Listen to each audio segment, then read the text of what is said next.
day, beautiful people. Today we will take a look at your feces. Please note that this particular lecture does not focus on ova and parasite examination. Again, it does not focus on ova and parasite examination. And yes, let us leave that ova and parasite exam in your diagnostic parasitology courses. Okay, and yes, let's take a look at your Okay, let's take a quick look at the digestive process. Please note that digestion starts at the buccal cavity. It starts at the buccal cavity. And yes, final chemical digestion takes place in the small intestines. Absorption of substances takes place also at the small intestines. In the large intestines, there is no chemical digestion that happens. There is no chemical digestion that happens. Only the action of your normal flora and absorption of water and electrolytes only. Anyway, please note that approximately 9,000 ml of fluid enters the digestive tract each day. And yes, it will come from the food and drinks that you take in, saliva, as well as other digestive secretions like the bile, your pancreatic secretion, and the rest of your digestive secretions. And under normal conditions, the small intestines absorb almost all of the fluid. Again, under normal conditions, the small intestine absorbs almost all of the 9,000 ml. So, only about 500 to 1,500 ml reaches the large intestines. Again, only about 500 to 1,500 ml reaches the large intestines. And only about 150 ml is finally excreted in the feces. Again, only about 150 ml is finally excreted in the feces accordingly. Please note that in both the small intestines and large intestines, water and electrolytes are readily absorbed. Again, in both small and large intestines, water and electrolytes are readily absorbed, resulting in a fecal electrolyte content that is similar to that of the plasma.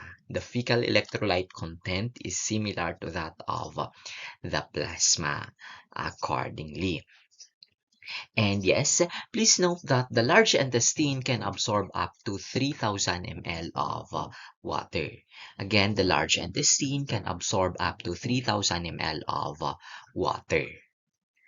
If more water, if there is greater than 3,000 ml of water enters the large intestine, please note, if more water if there is greater than 3,000 ml of water enters the large intestines, the excess is not absorbed. Rather, it is excreted with the stool. Okay, again, if there is greater than 3,000 ml of water reaches or enters the large intestine, the excess is not absorbed, it is excreted with the stool, causing diarrheic stool or yes, diarrhea or watery stool.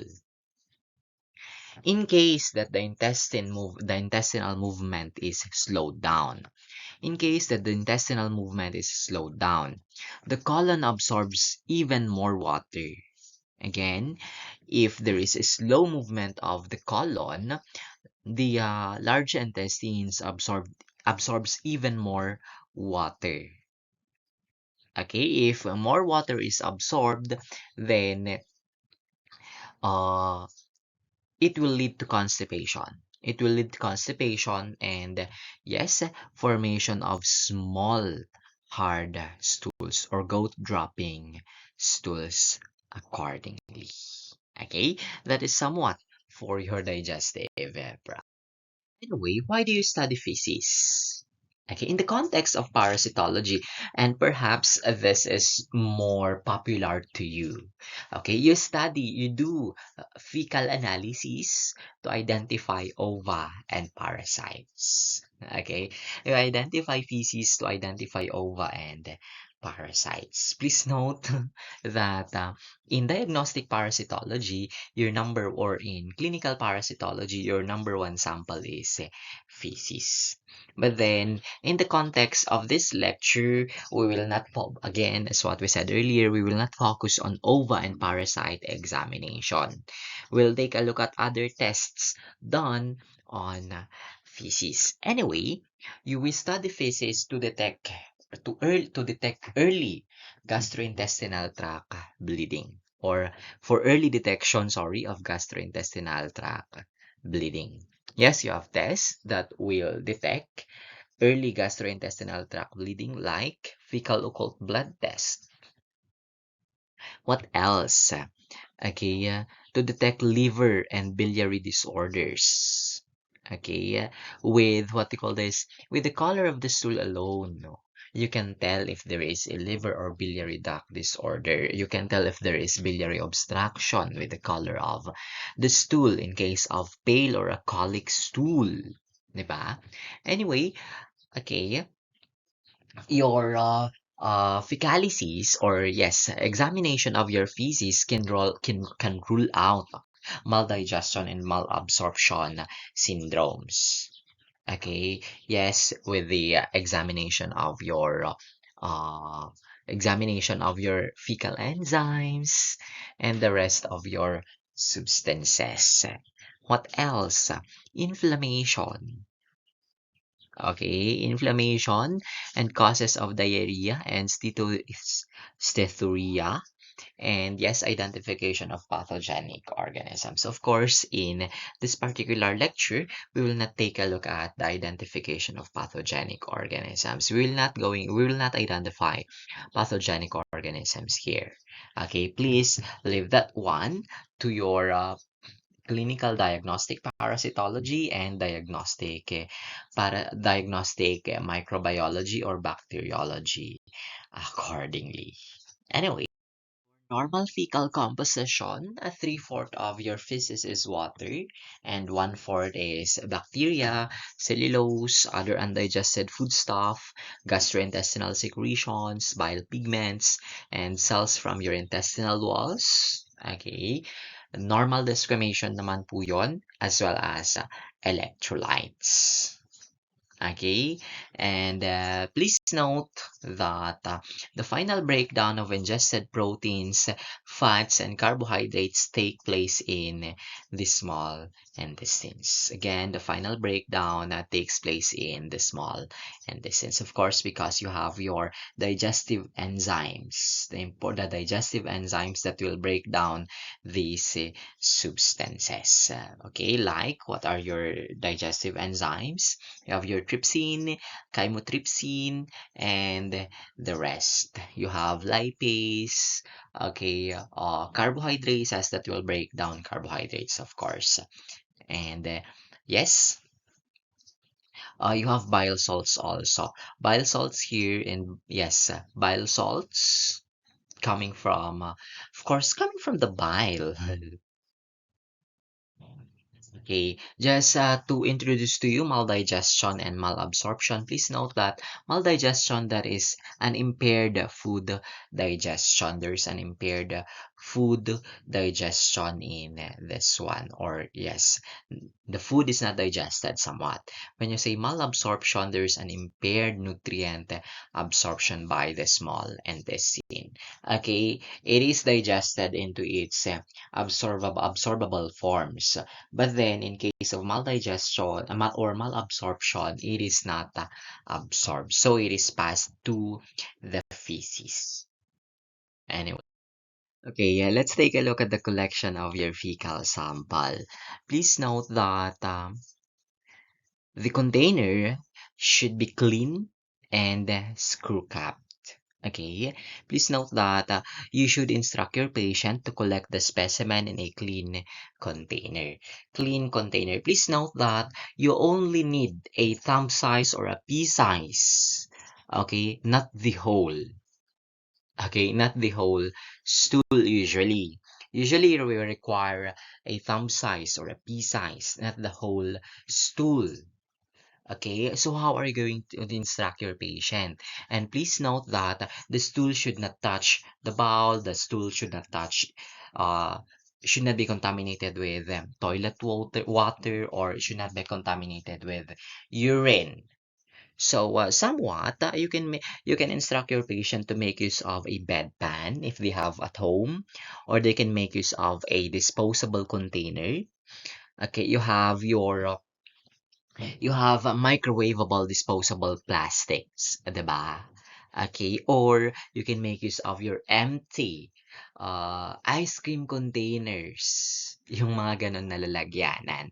And then, once na nakapupo po yung pasyente, then you advise them to scoop or to get the representative amount of the stool sample. Place it in the screw cap container and then submit it to the laboratory, because again we do not require the whole collection. Okay, we just need a portion of the stool. Anyway, aside from that, a physician's gloves. Okay, physician's gloves applied on a filter paper. Of course, the physician's gloves with the stool should be applied on a filter paper. Usually, this one is done. Physician's gloves applied on a filter paper. Usually, this one is done in cases of bedside testing or POCT for FOBT. Okay, POCT for FOBT.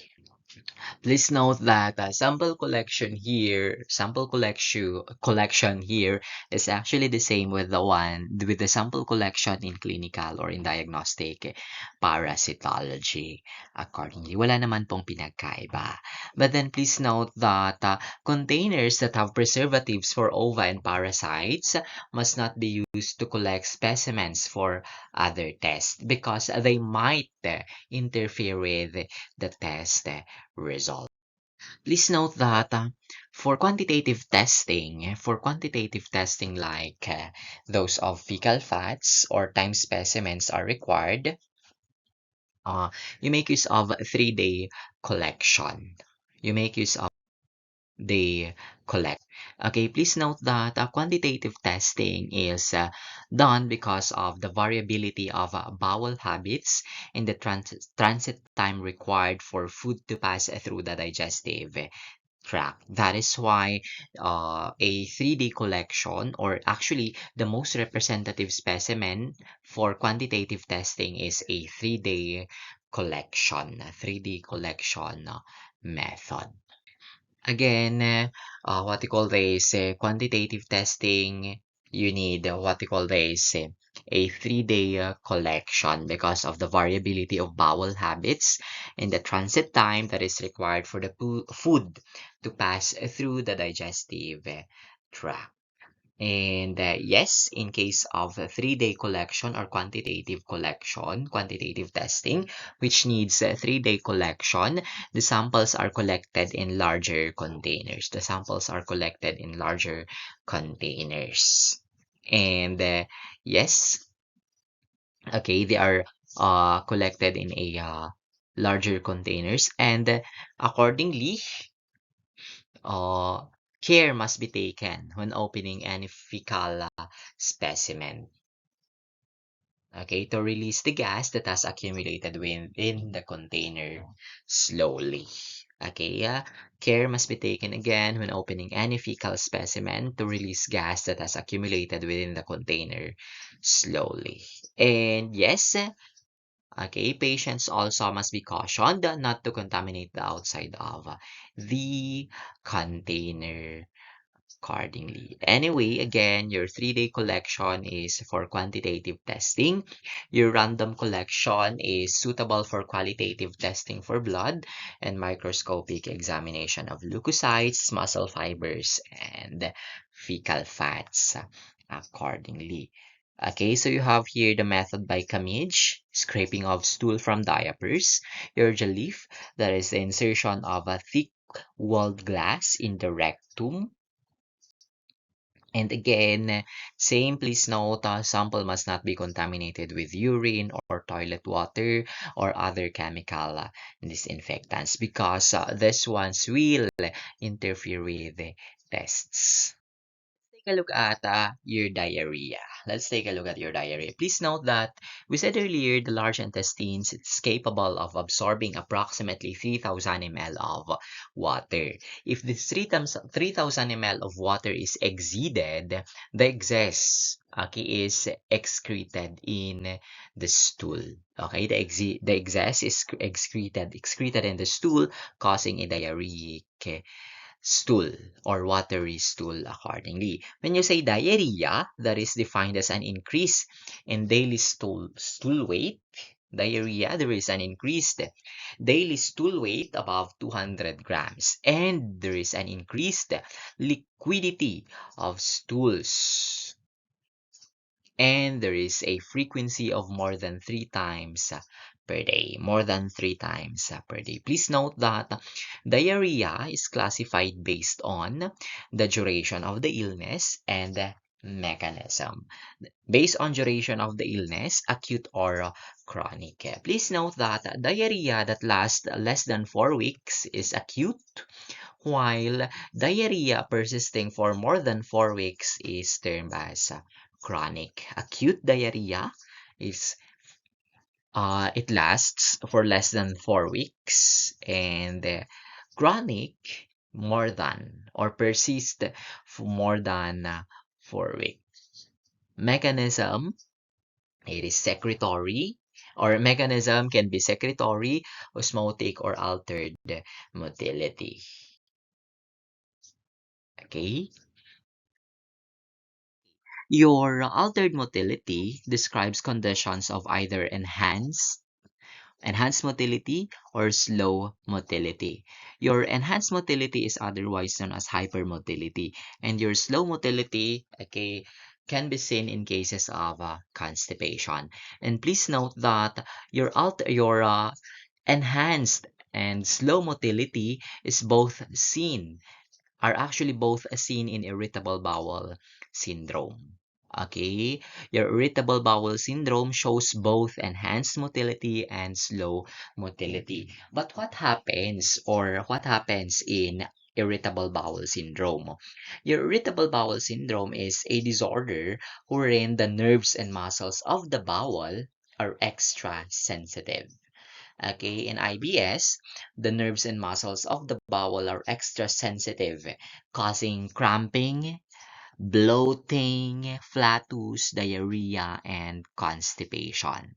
And yes, this irritable bowel syndrome can be triggered by food, chemicals, emotional stress, and the exercise accordingly.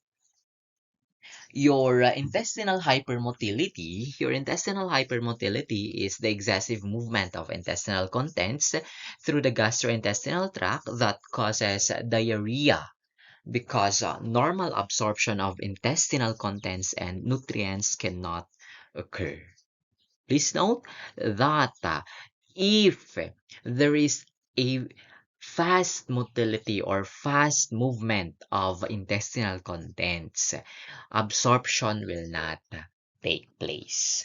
Please note that if there is a fast movement of the intestinal contents through the gastrointestinal tract, normal absorption cannot take place. Okay, and your intestinal hypermotility can be caused by enteritis. It can be caused by the use of parasympathetic drugs or with the complications of absorption. Please note that your rapid gastric emptying dumping syndrome, again, your rapid gastric emptying dumping syndrome describes hypermotility of the stomach. Okay, this RGE, rapid gastric emptying dumping syndrome, describes hypermotility of the stomach and a shortened gastric emptying half time, which will cause the small intestine to fill too quickly with undigested food from the stomach. Okay, that is for your rapid gastric emptying dumping syndrome. Please note that in healthy people, in normal individuals, the gastric emptying half time ranges from 35 to 100 minutes and it varies with age and gender. Again, in normal individuals, normal po, the gastric emptying half time ranges from 35 to 100 minutes and it varies with age and gender. Please note that a gastric emptying half time or a gastric emptying time of less than 35 minutes is considered rapid gastric emptying dumping syndrome. Please note again that a gastric emptying half time of less than 35 minutes is considered RGE, rapid gastric emptying. And yes, the normal gastric emptying is controlled by fundic tone, the duodenal feedback, and gastrointestinal hormones. In this these fundic tone, duodenal feedback, and gastric hormones, gastrointestinal hormones, they are altered after gastric surgery, which will result in a clinically significant dumping syndrome in approximately 10% of the patients. Okay, aside from that, your rapid gastric emptying can be caused by disturbances in gastric reservoir or in the transporting functions. Alteration in the motor function of the stomach will result in accumulation of large amount of osmotically active solids and liquids to be transported in the small intestines. Okay, and please note that accelerated gastric emptying is a hallmark of dumping syndrome. Accelerated gastric emptying is a hallmark of early dumping syndrome, accordingly. Look at the tests to differentiate mechanisms of diarrhea. These tests will differentiate if the diarrhea is osmotic or secretory. First here is your fecal electrolytes. Your fecal electrolytes, you have your fecal sodium and potassium. They are used to calculate the fecal osmotic gap. They are used to calculate the fecal osmotic gap accordingly. And please note that the formula for the calculation of your osmotic gap is this one. Okay, please note that this is the formula for the calculation of your fecal osmotic gap. Of course, you need to obtain the values of your fecal sodium and fecal potassium before you can calculate for the fecal osmotic gap. And please note that a fecal osmotic gap of 75 milliosmoles per kilogram suggests osmotic diarrhea, or greater than 50 milliosmoles per kilogram suggests diarrhea. I mean, suggests osmotic diarrhea. It suggests osmotic diarrhea. And please note, aside from that, there is negligible electrolytes. Whereas in secretory diarrhea, the osmotic gap is less than 50 milliosmoles per kilogram and increased electrolytes accordingly. Okay, that is for your osmotic gap or yes, and your fecal osmolality. The fecal osmolality, normally, the fecal osmolality is close to serum osmolality, which is 290 milliosmoles accordingly. And your stool pH, please note that a fecal or a feces with a fluid of less than 5.6. Please note, a feces with a fluid, I mean a feces with a pH of less than 5.6 indicates a malabsorption of, indicates a malabsorption of sugars. And this malabsorption of sugars will cause osmotic diarrhea. So a pH of less than 5.6 is indicative of osmotic diarrhea. A pH of less than 5.6 is indicative of osmotic diarrhea. Let's take a look at your osmotic and secretory diarrhea.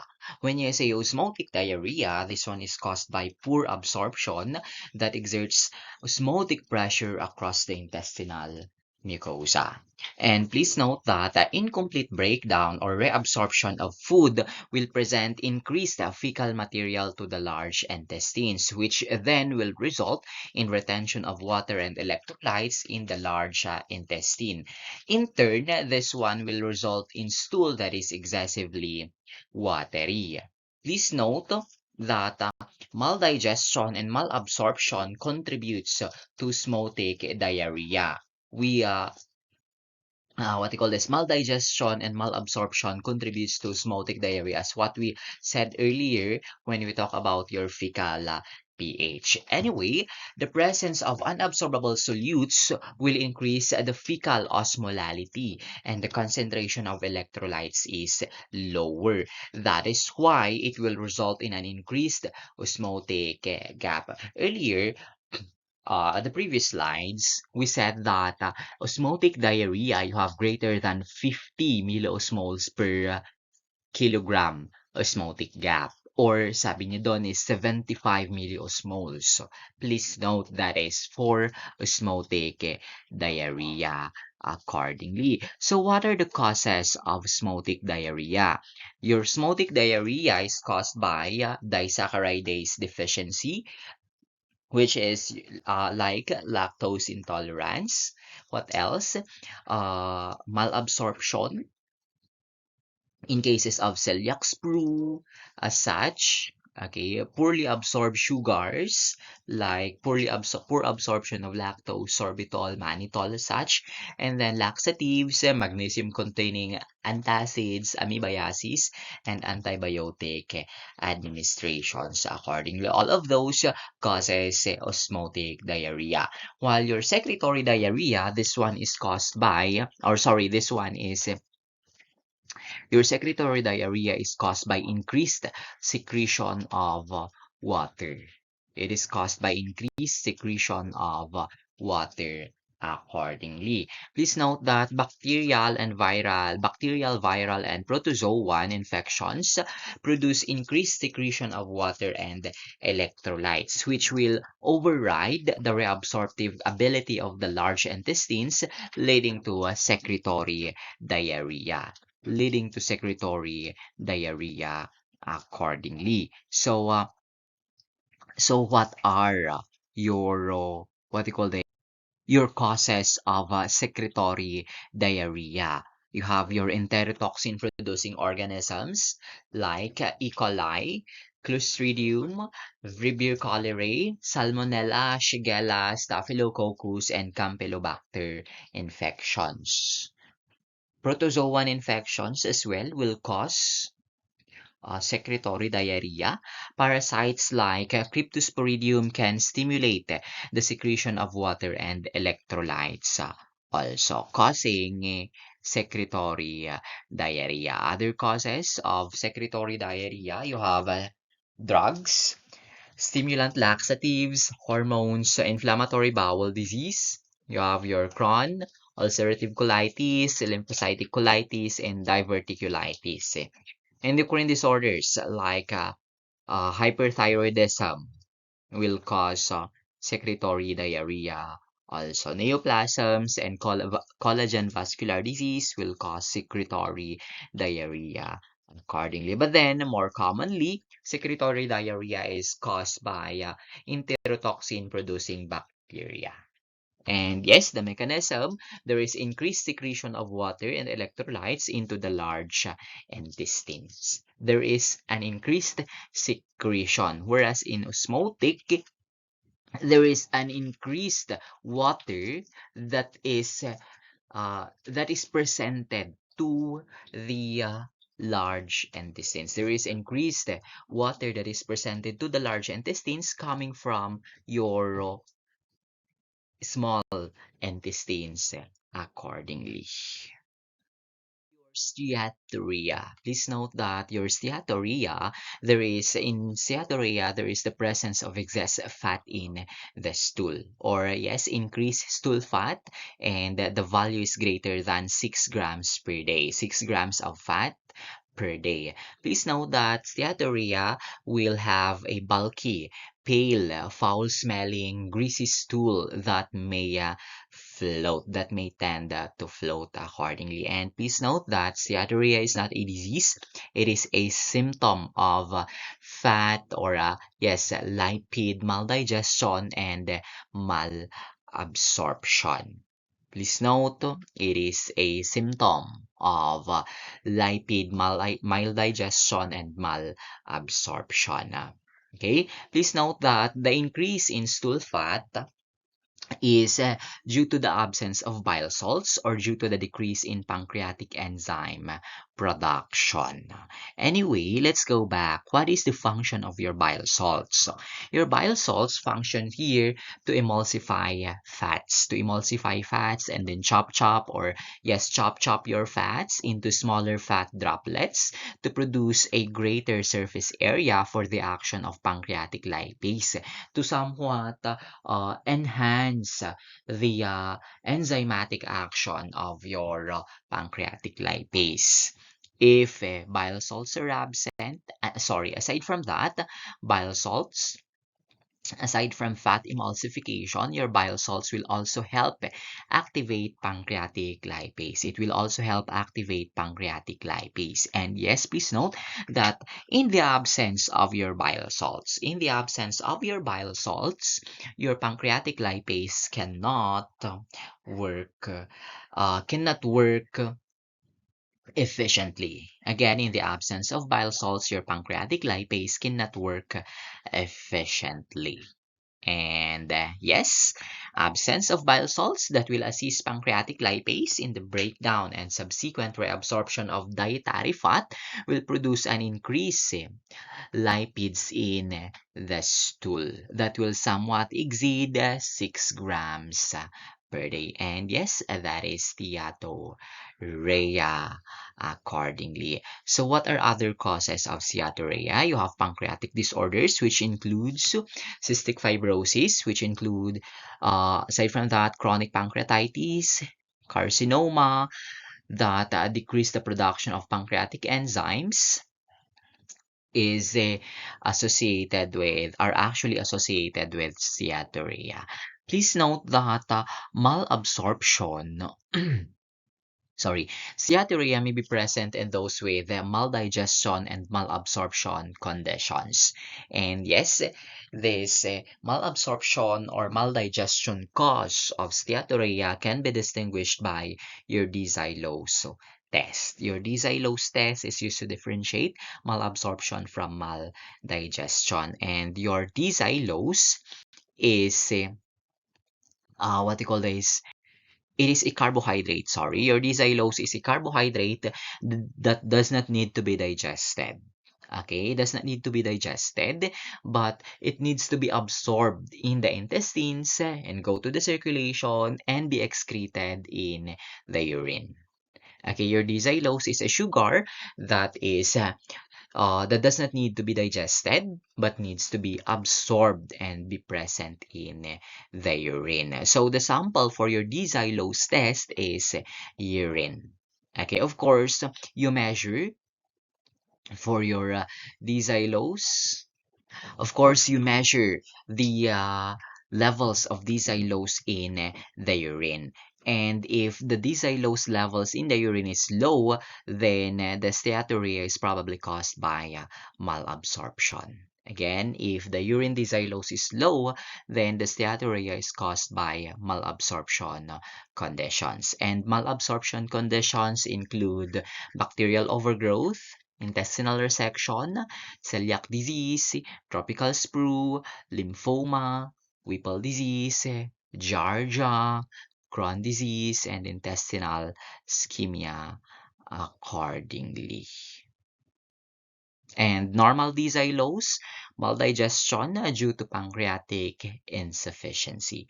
Normal D-xylose, maldigestion due to pancreatic insufficiency accordingly.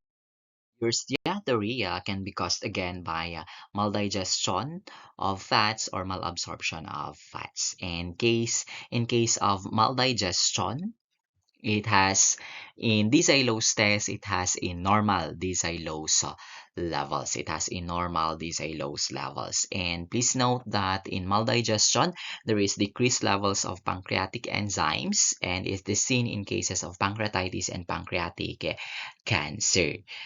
Okay, there is a low pancreatic lipase that will break down lipids, causing maldigestion. Anyway, and in malabsorption, in diazylose test, in malabsorption, okay, malabsorption of fats, in diazylose test, it will have a low level of diazylose. It will have a low level of diazylose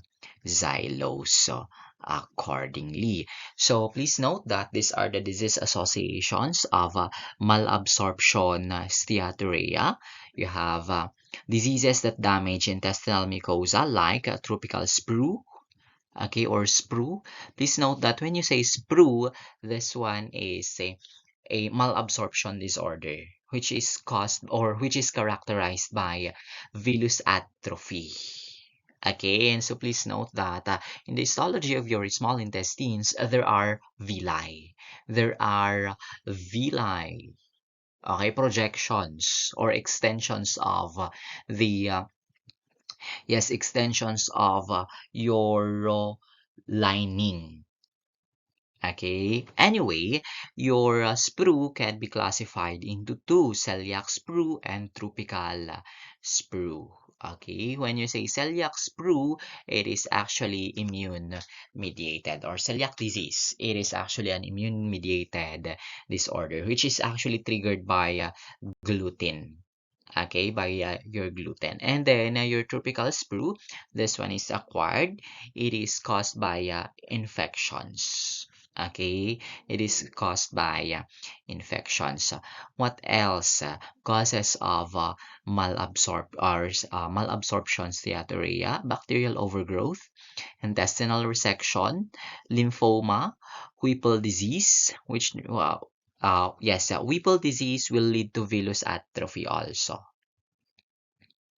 Okay, Whipple disease, and then Giardia lamblia infection, and Crohn disease. Crohn disease or Crohn's, yes, there's a persistent inflammation anywhere along the gastrointestinal tract, and the inflammation will somewhat interfere with the absorption of substances. All of those, okay, and so are causes of malabsorption of fats causing steatorrhea. Okay, and then you have microscopic screening. Please note that or microscopic testing. Microscopic testing is performed as a preliminary test to determine whether diarrhea is caused by invasive bacterial pathogens. Accordingly, please note that in microscopic testing, fecal smears are examined for the presence of fats, sorry, for the presence of leukocytes, undigested muscle fibers, and fats accordingly. Anyway, please note in fecal leukocytes, of course, clinical significance of examining or identifying fecal leukocytes or leukocytes in the feces infection. Okay, please note almost always equate presence of past cells or presence of leukocytes may almost always mean infection. Okay, so your neutrophil, presence of neutrophils in the feces indicates irritation of the intestinal mucosa, and is seen in ulcerative colitis and bacterial dysentery. Anyway, presence of what you call this presence of neutrophils in the feces.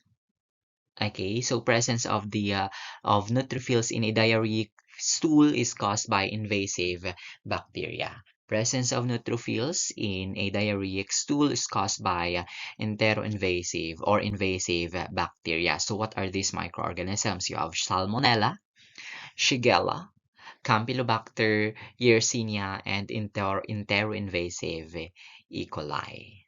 Again, presence of neutrophils in a diarrheic stool, a case caused by Salmonella, Shigella, Campylobacter, and Yersinia infection, as well as enteroinvasive E. coli infection. Whereas absence of past cells, absence of leukocytes, or absence of neutrophils in a diarrheic stool is caused by toxin-producing bacteria. It is caused by toxin-producing bacteria and viruses and parasites. Okay, you have your Staphylococcus aureus and Vibrio species. These are toxin-producing bacteria. And yes, they will present a diarrhea without neutrophils or without leukocytes. Other than Staph aureus and Vibrio, viruses and parasites will also cause a uh, viral diarrhea and parasitic diarrhea. Okay, they will cause a uh, a diarrheic stool with no leukocytes in it. To identify fecal leukocytes, you need to prepare smears, of course, and examine under the microscope. And please note that all smears or slide preparations must be performed on fresh samples. Again, all smears or slide preparations must be performed on fresh samples accordingly. They must be performed on fresh samples. And yes, you have your wet and dry smear preparation. Your wet smear, it is faster to prepare, but is more difficult to interpret accordingly. And in wet smears, it is stained with methylene blue, whereas in dry smears, it is stained with either Gram stain or Wright's stain.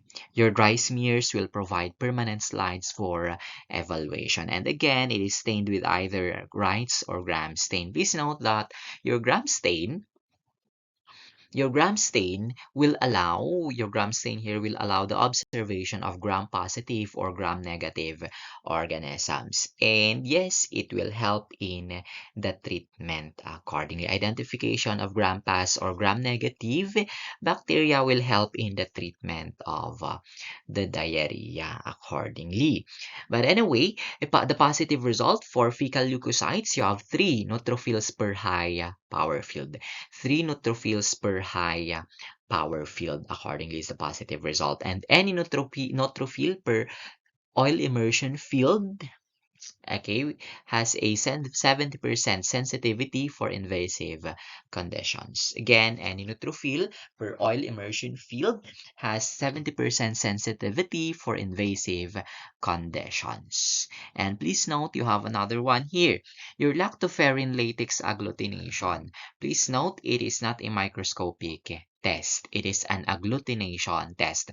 Your lactoferrin latex agglutination test, there is a lactoferrin latex agglutination test that is available for detecting fecal leukocytes, and it is not a microscopic test. Please note that your lactoferrin latex agglutination for detecting fecal leukocyte can utilize refrigerated and frozen samples.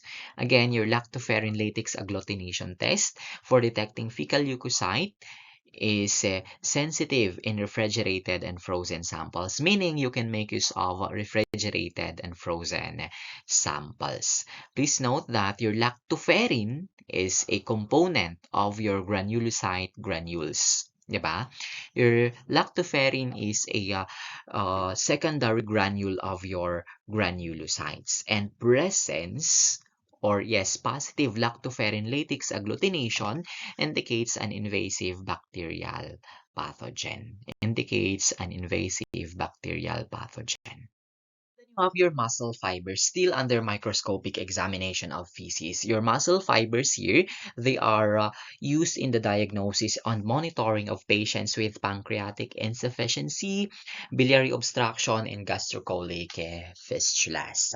Please note that your microscopic examination of your muscle fibers, they are ordered in conjunction with microscopic examination of fecal fats. Because again, in this one, okay, presence of muscle fibers and presence of excess fats indicates malabsorption or maldigestion. Okay, please note that your patient needs to include red meat in their diet prior to collection. The patient need to include red meat patient needs to include red meat in their diet prior to collection, because what you're going to examine here is to check here is the presence of undigested muscle fibers. Okay, what you're going to observe under the microscope is the presence of undigested muscle fibers. Please note that your samples should be examined within 24 hours of collection, 24 hours after collection. So how is this done? Stool is emulsified in 10% alcoholic eosin. Please note that your stool, okay, your stool is emulsified in 10% alcoholic eosin. Okay, your alcoholic eosin here will enhance the muscle fiber striations. Again, alcoholic eosin will enhance the 10% alcoholic eosin will enhance the striations of the muscle fibers. And then after that, okay, after that, of course, you examine. After that, of course, you examine the slide. You examine your prepared slide for exactly 5 minutes. You examine your slide for exactly 5 minutes. And yes, count the or record the number of red stained fibers with well-preserved striations. You count the number of red stained fibers with well-preserved striations accordingly. You count the number of red-stained fibers with well-preserved striations. Again, counting takes place, or examining the smear prepared takes 5 minutes accordingly. Examine in 5 minutes, or examine for 5 minutes accordingly. Okay, so you have here your undigested muscle fibers. They have visible striations. Under undigested muscle fibers, they have visible striations. The striations running both vertically and horizontally. Okay, visible striations, vertical and horizontal striations. Your partially digested fibers, they do not have they have striations in one direction. Sorry, your partially digested fibers, they have striations in one direction. Okay, and your digested fibers, of course, they do not have striations. Again, they do not have striations. Please note your what you call this? What you are counting here are muscle fibers. Muscle fibers. Okay, and yes, you only count undigested fibers. And yes, you only count undigested fibers. For digested fibers kasi, they do not have striations. And your undigested fibers, they are the ones that are counted. And the presence of greater than 10 undigested fibers is a significant result. Okay? It is a significant result. Presence of more than 10 is reported as increased. 10, greater than 10 undigested muscle fibers, they are reported as increased according. You have your qualitative fecal fat. Qualitative fecal fat. Please note that this one is a screening test for the presence of excess fat in the feces. Or please note that specimens from suspected cases of steatorrhea can be screened microscopically for the presence of excess fats. Aside from that, qualitative fecal fat is utilized to monitor, or can be utilized to monitor, patients undergoing treatment for malabsorption disorders. And please note that your most commonly utilized lipid dyes are your lipid dyes to stain fecal fat or fat in the stool. You have Sudan 3, Sudan 4, and oil red O. And again, the most commonly utilized, the most routinely used of these lipid dyes, you have the Sudan 3. Sudan 3 is the most commonly or most routinely utilized. All of this actually will give you an orange red. Okay, it will stain your fat, neutral fat, orange red. Accordingly, it will stain orange red. Please note that the staining procedure for qualitative fecal fat consists of two parts. Okay, it consists of two parts. You have your neutral fat stain and your split fat stain. Okay, your neutral fats or your triglycerides, they are readily stained by Sudan 3 and they appear as large orange-red droplets. Large orange-red droplets. Okay, and oftenly these orange-red droplets are located near the edge of the cover slip. So you count the number of droplets.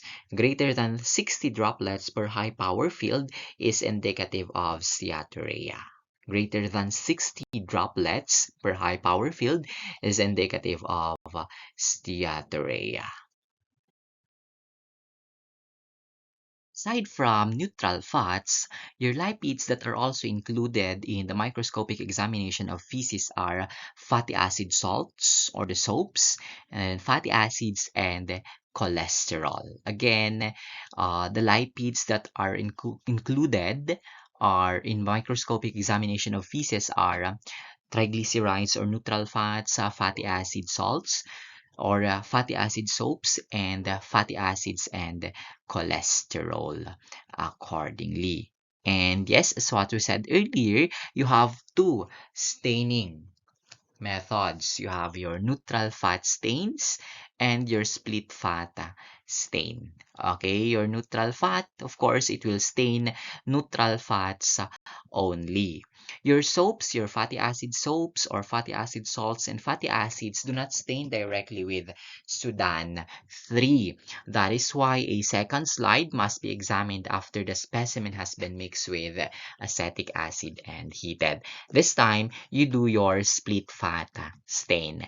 Split fat stain accordingly. Please note that split fat stain represents total fat content and can provide a better indication. Again, split fat stain represents total fat content and can provide a better indication accordingly. So how are you going to do your split fat stain?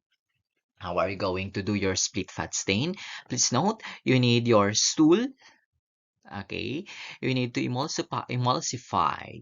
Again, split fat stain, you need to emulsify your stool in 36% or mix your stool with 36% acetic acid, stool plus 36% acetic acid, mix, and then add 2 drops of Sudan 3, and then you heat.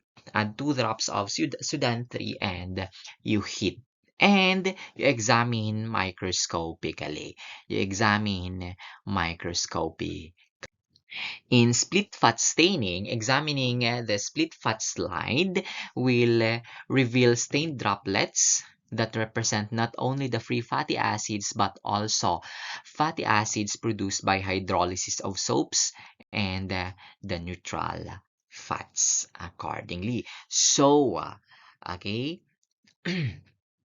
In what you call this in split fat staining, please note that the size and the number of fat droplets are noted.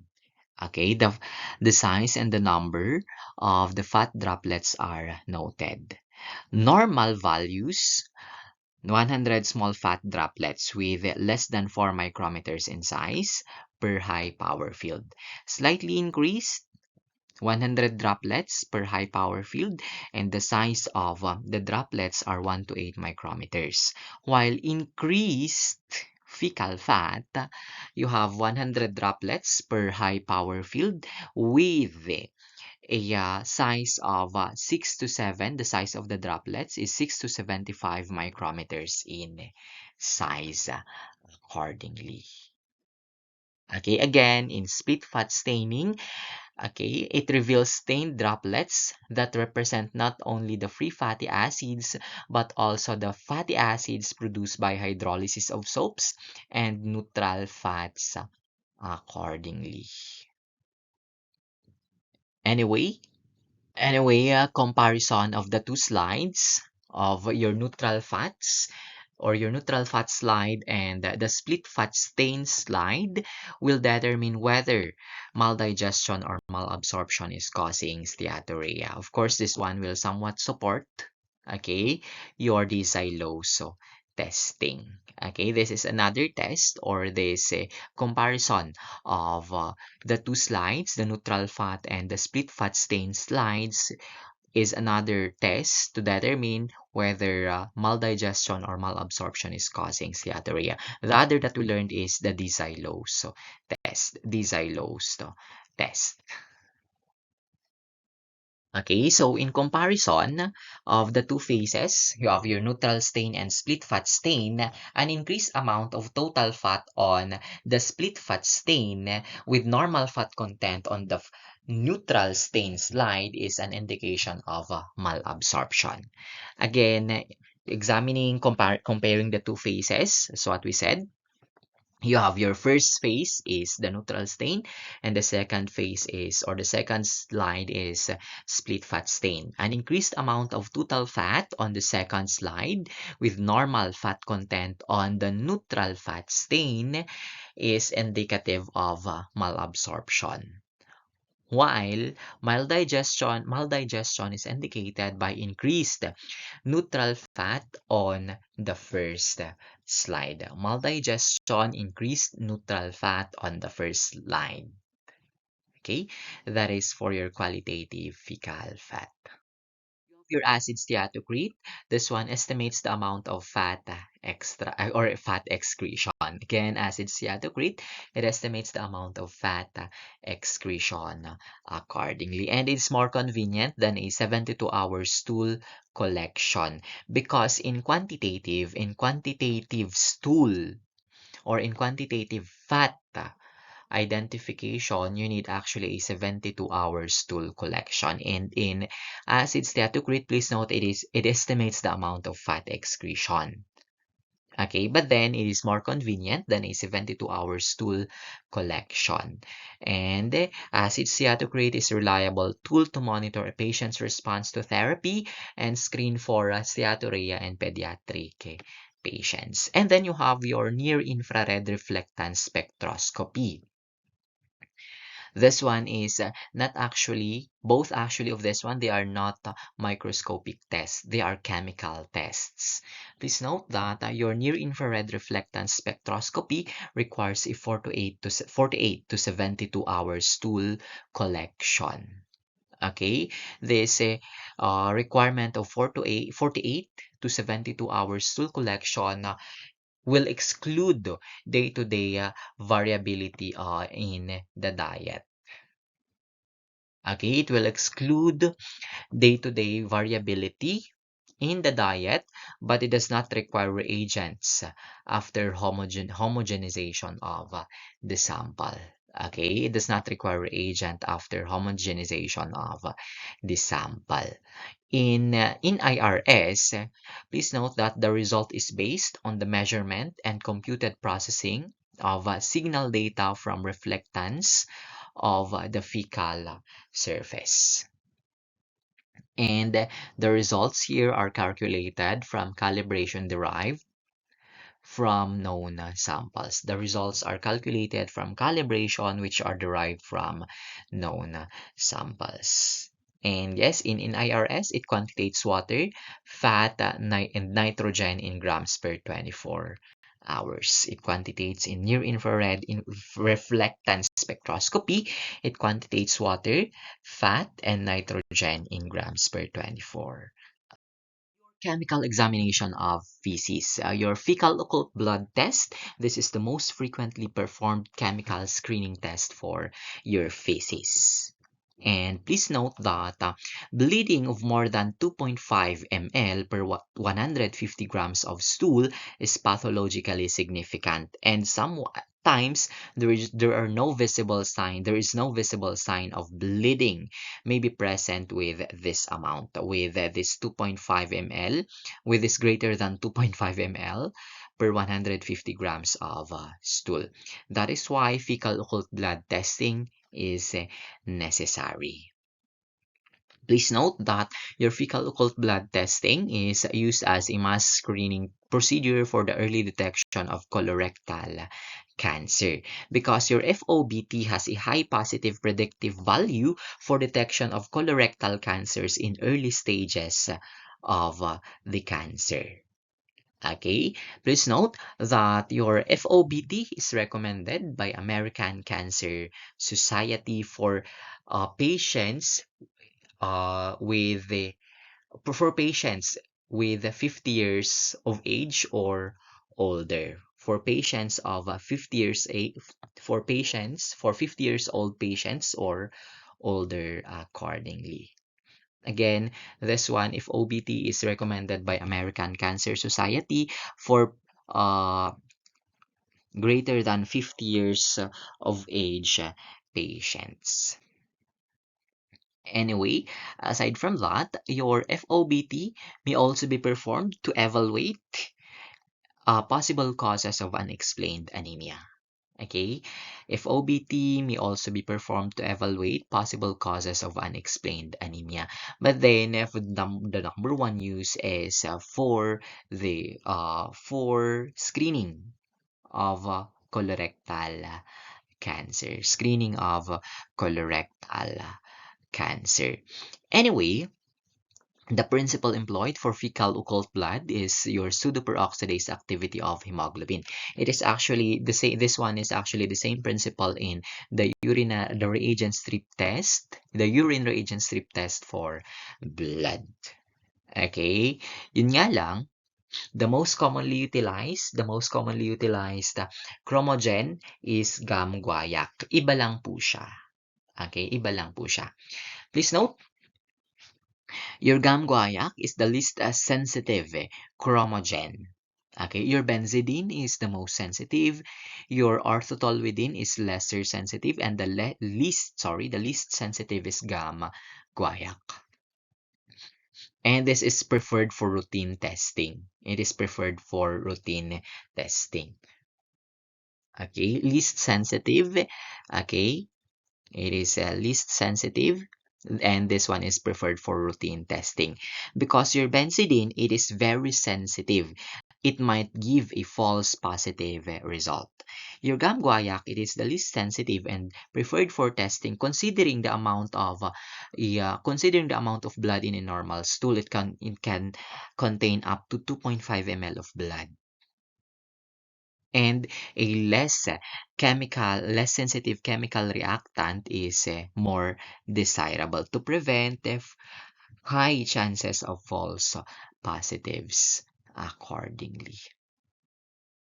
Okay, to prevent high chances of false positives. And yes, you need what you call this, two samples from three different stools should be tested before a negative result is confirmed. Please note that two samples from three different stools should be tested before a negative result is confirmed accordingly. Anyway, for your what you call this, for your fecal occult blood, the sample should be obtained from the center of the stool.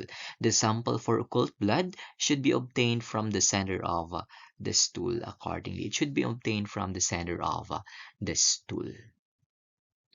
And yes, interferences for your FOBT. Interferences for your FOBT. False positives, you have aspirin,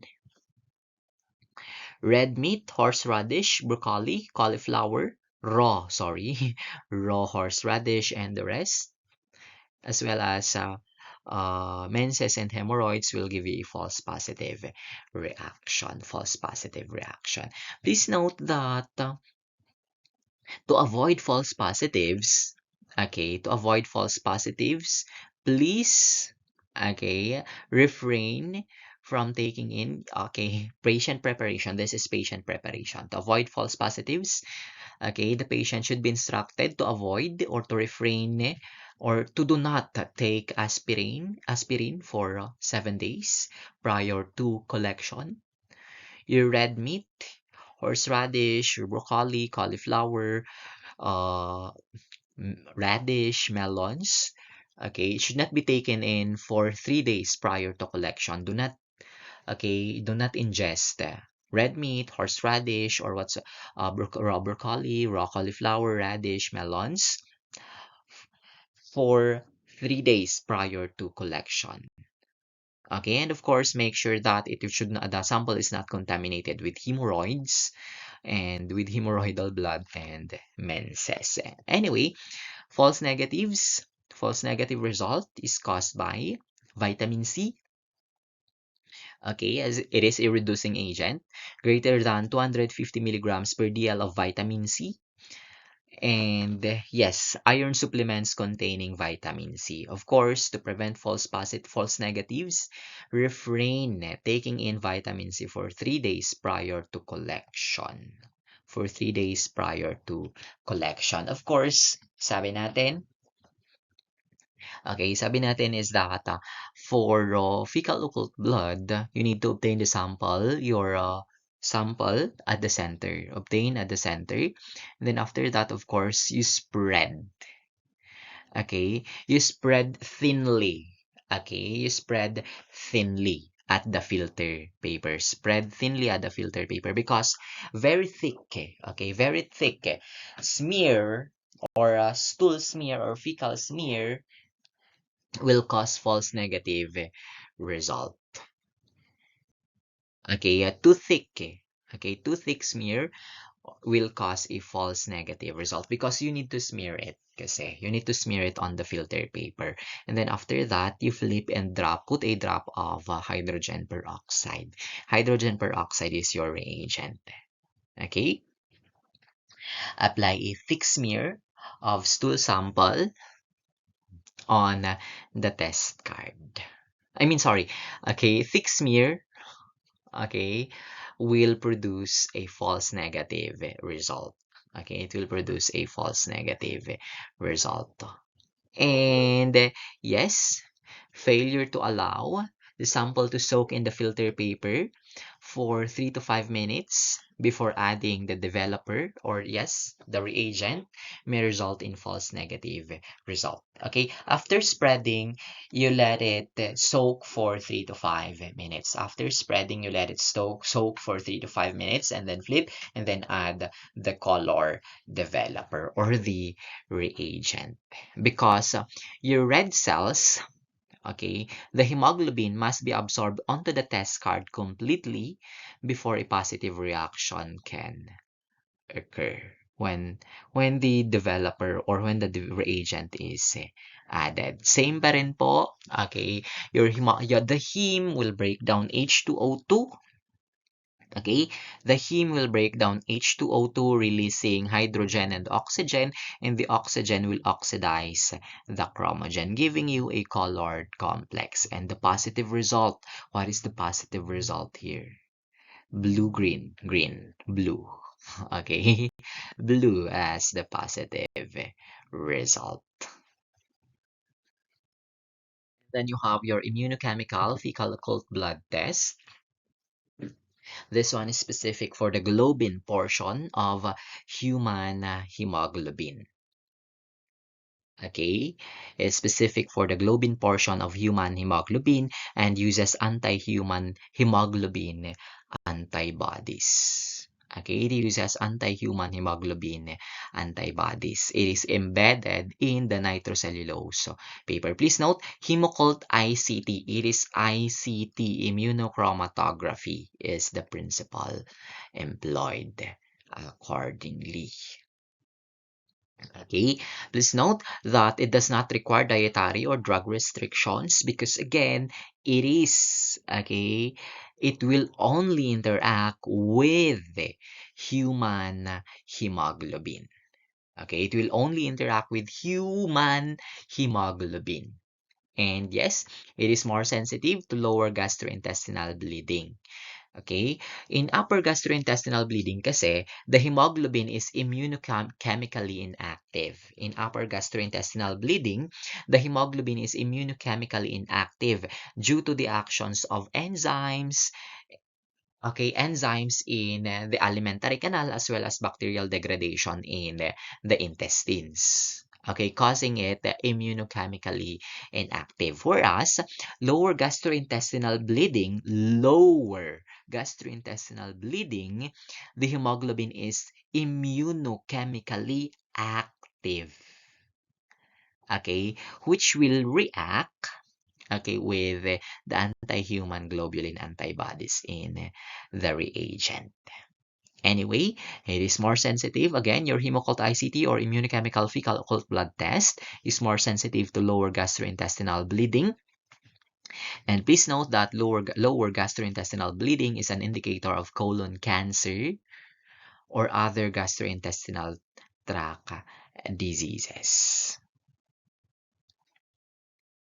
Okay, and please note, your Hemoccult ICT does not detect bleeding from other sources like bleeding ulcer again or upper gastrointestinal bleeding, because again in upper gastrointestinal bleeding the hemoglobin is degraded by bacterial and digestive enzymes before it reaches the large intestines, okay, making them immunochemically inactive or immunochemically non-reactive. Whereas lower gastrointestinal bleeding, there is little hemoglobin degradation, okay, making it still immunochemically active.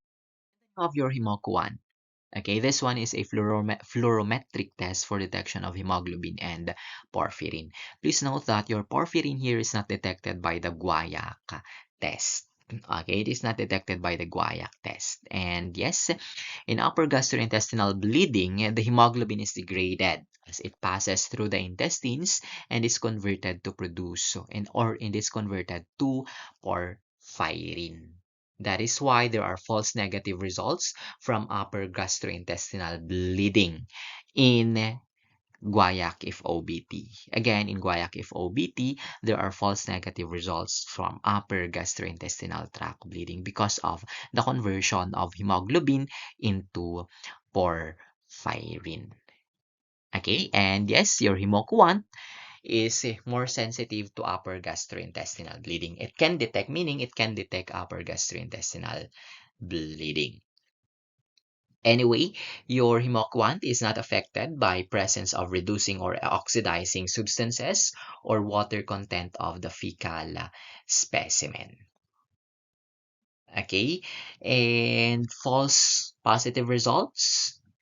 Okay, false positive results can occur with the porphyrin-based test when non-human sources of blood are present. And yes, okay, and so red meat should be avoided 3 days before Hemoc-1, okay, because it will produce a false positive test. Please note that this one is not performed in routine laboratories. It is done by reference laboratories accordingly. Quantitative fecal fat is used as a confirmatory test for steatorrhea. And please note that the patient intake of fat is regulated. Okay, and so maintain a regulated fat intake of 100 grams per DL or 50 to 150 grams per DL for 2 to 3 days before and during the stool collection period. Okay, there should be a regulated intake of fats 2 to 3 days before and during the collection period. Please note that the sample should be refrigerated. Okay, to avoid, sorry, the sample should be refrigerated to avoid degradation. Okay, the sample should be refrigerated to avoid degradation. Please note that in quantitative fecal fat, whole collection of the feces po ito ha. Whole collection of the feces. Okay, whole collection. You collect your whole feces. Yun po.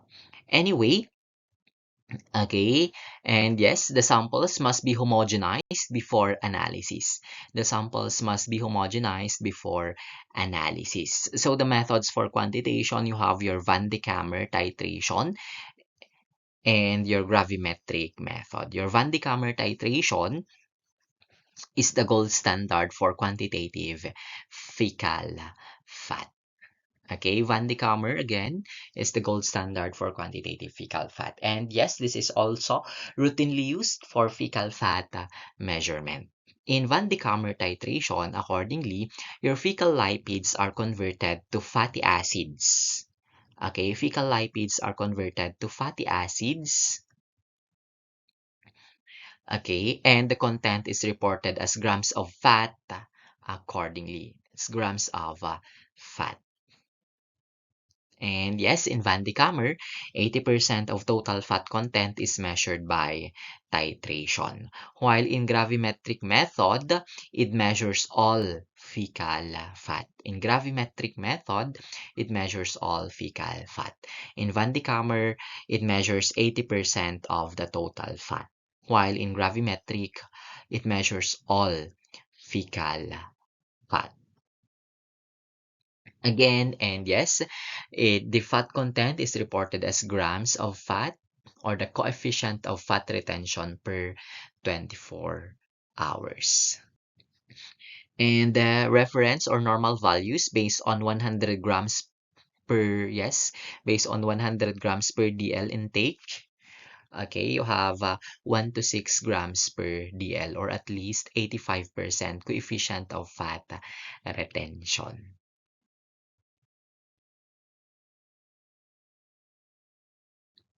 Okay, sorry, at least 95% of 95, 1 to 6 grams per DL fat or at least 95% coefficient of fat retention, 95% coefficient of fat retention.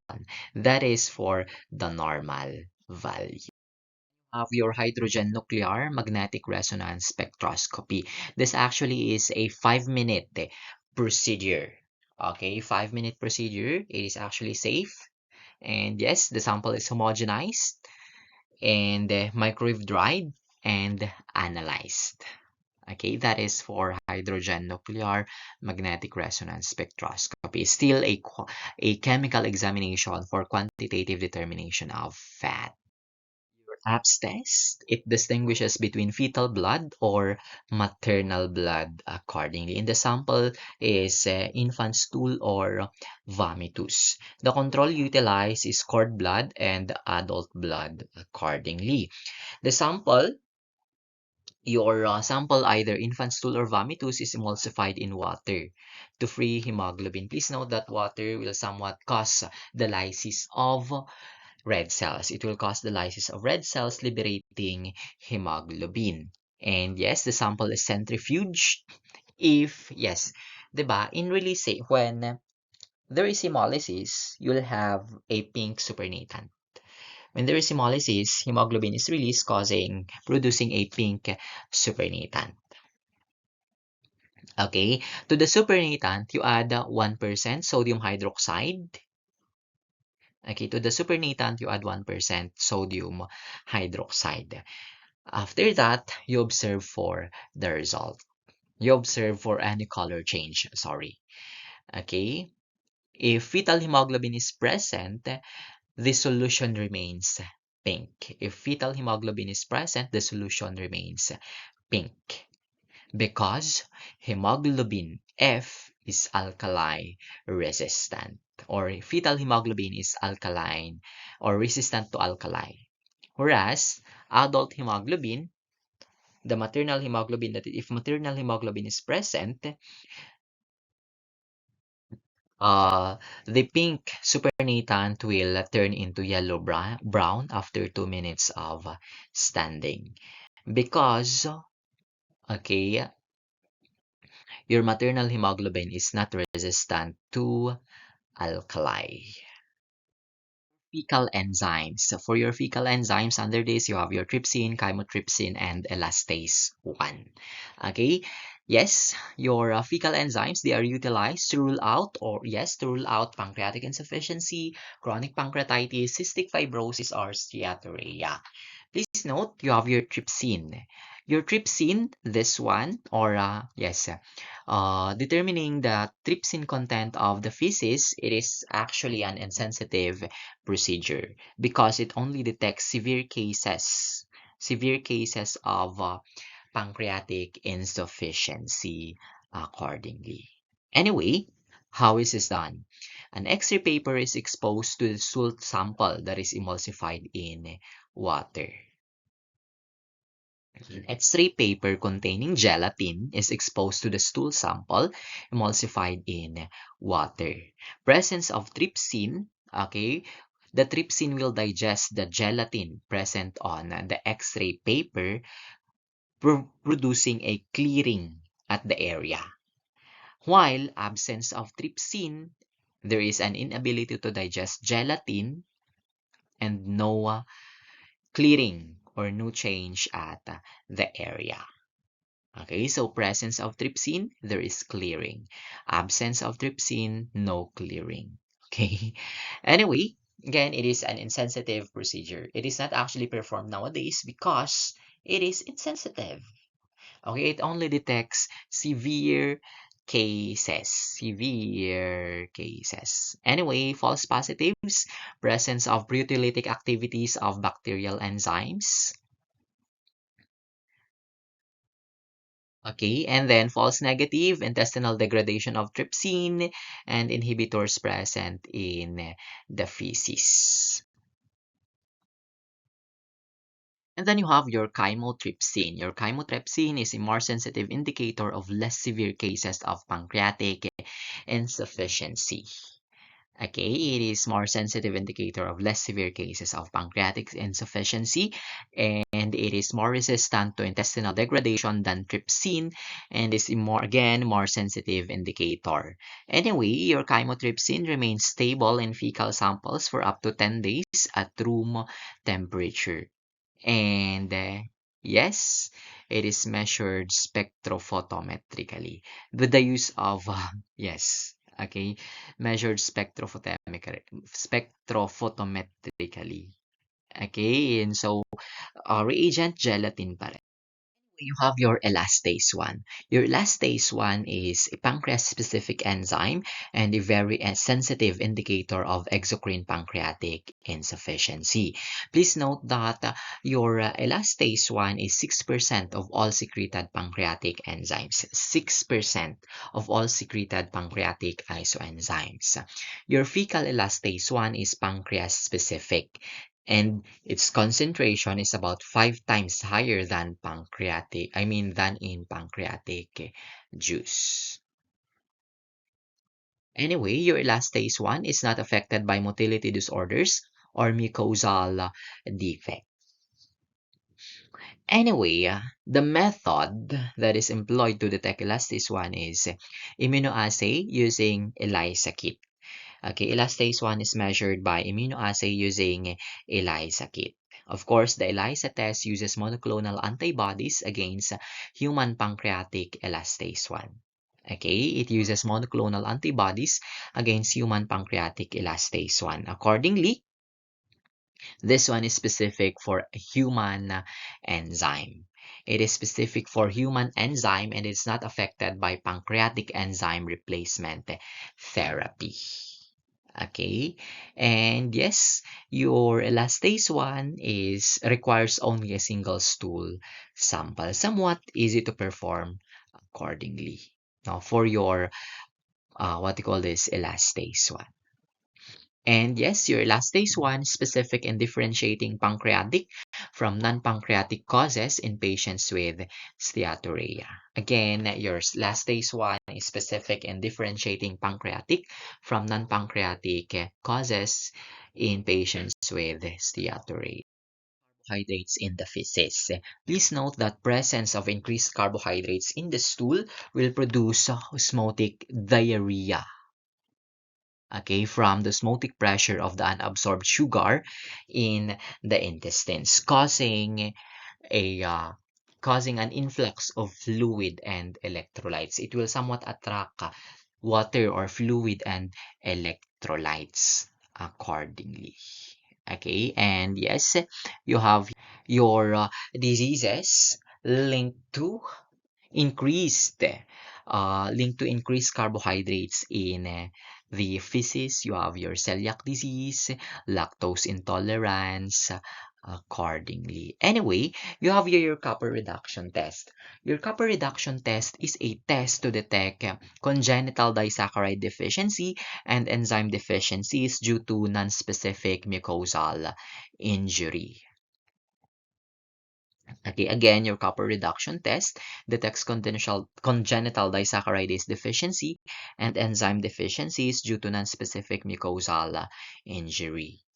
Okay, and this is most valuable in assessing cases of infant diarrhea and may be accompanied by a pH determination accordingly. Anyway, again, the diseases that are associated again are celiac disease because there is an inability to reabsorb carbohydrates, lactose intolerance because there is a lack of digestive enzyme that will break down lactose accordingly. And yes, sabi niya dito, it may be accompanied by a pH determination. So, the normal stool pH is 7 to 8 accordingly. It is slightly alkaline. It is alkaline.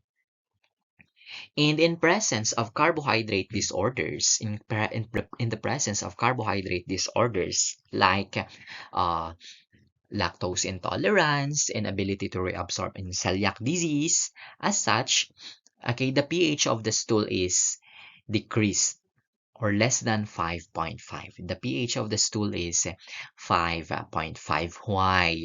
The unabsorbed and the unabsorbed and the undigested carbohydrates are broken down by bacteria. They are fermented by the normal flora of the intestines. If they are fermented, it will cause an increase in lactic acid levels. It will cause an increase in lactic acid levels, thereby lowering the pH, thereby lowering the pH accordingly. And yes, your copper reduction test, you have your Clinitest tablet. Your Clinitest tablet, the sample here is one part of emulsified stool, sorry, one part of stool that is emulsified in two parts of water in Clinitest tablet. Okay, one part stool emulsified in two parts of water, and of course a Clinitest tablet. Okay, Clinitest tablet. A positive Clinitest. Okay, yes, since it is okay, copper reduction pa rin, then of course, so, okay, please go back to our Clinitest. Okay, to our Clinitest, uh, to the Clinitest that we discussed in the urine analysis. Anyway, okay, positive Clinitest in premature babies indicates inflammatory necrotizing colitis. Okay, positive Clinitest in premature infants indicates inflammatory necrotizing colitis. Okay, and please note in Clinitest tablet or in carbohydrate reduction test using the Clinitest tablet, a result of 0.5 grams per DL indicates carbohydrate intolerance. 0.5 grams per DL indicates carbohydrate intolerance.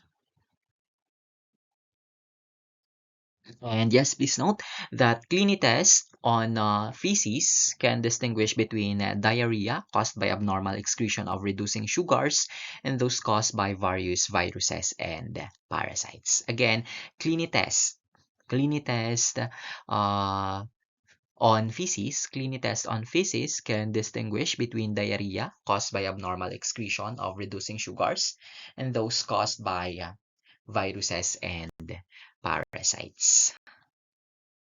Please note that a presence of reducing sugars in or reducing substances in the feces and a positive result should be followed by a more specific test. And your serum carbohydrate tolerance test, these are specific tests. Okay, and the most common are D-xylose for malabsorption and lactose tolerance test for maldigestion. Okay, lactose tolerance test for maldigestion and D-xylose for malabsorption. Okay, the D-xylose test here, we talked about this one earlier in this video. Yes, before we end, your values to remember. Okay, normal color, light to dark brown. Please, reading assignment, since you're done with diagnostic parasitology, please go back to your physical and macroscopic examination of your feces. You have the color, the consistency, and the odor of your feces. Please go over that one. That is included in your quiz next meeting. Okay, the consistency is soft to formed, the odor is foul to offensive, and the quantity of the feces is 100 to 250 grams per day, and the pH is 7.0 to 8.0. These are your normal or values to remember, or normal values here. Anyway, I guess that ends our fecal analysis. Thank you so much. This has been Gael, reminding you to live fully, love deeply, love often, keep learning, and never forget to enjoy the ride. And as you move forward, may you always choose curiosity over fear, kindness over convenience, and growth over comfort. And yes, you celebrate your small victories, you honor your quiet moments, and trust that every step, no matter how uncertain, shapes the story you are meant to tell. The world is wide, your time is precious, and your journey is uniquely yours. So go make it extraordinary. Thank you. Thank you so much, and see you around.